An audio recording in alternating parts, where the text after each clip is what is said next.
What about Triple H? Because for everything he is in this business, I think above all he's a fan. I think that's fairly obvious.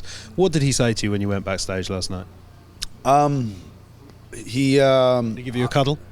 He did, actually. Yeah, he did. He gave me a little hug, and he was very proud.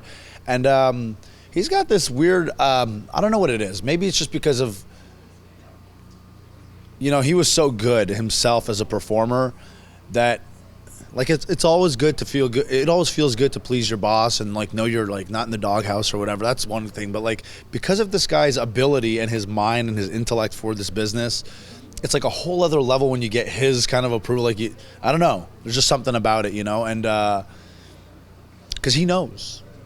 He knows, But he also, like you said, he's an appreciator, So, yeah, he was very complimentary of the match, which meant a lot to me, and he was very proud. And I'm very proud to make him proud, and not because he's my boss, but because I respect the hell out of his mind and his everything he's done.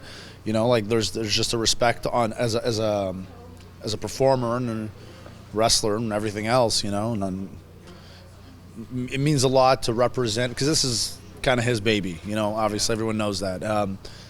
So to be at the helm of that means a lot. I mean, it's a huge vote of confidence, and to have the confidence of one of the best obviously boosts your own confidence. So I'm feeling great about it. And what about the big turn from Kevin Owens last night? This is a guy you go way, way back with. How was that moment, kind of being in the ring with him, and then what happened? What were your feelings on working with him? I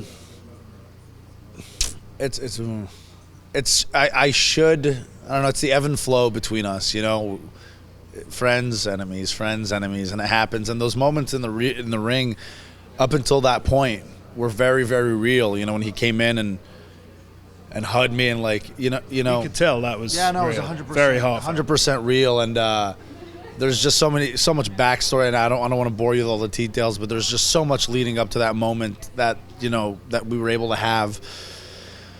And then, I guess it's almost fitting that he would do that, because that's what he's done time and time again. That's just the nature of the beast, I guess. And we'll have to see how it plays out now. Well, I'm guessing we can see we're going to expect to see a lot of epic battles between the two of you. Well, yeah, let's hope so. I think you're going to see what we've done since, I don't know, 2002 or 2003. Which is now we're taking our fight here. Does that make it exciting, like, to know you're bringing it to this stage? Being in Ring of Honor? Of course, yeah. It goes way before Ring of Honor. We used to dream of being in Ring of Honor. And then, then your dreams just, like, get progressively bigger. And we've been friends and we've been enemies everywhere we've been for 12 years.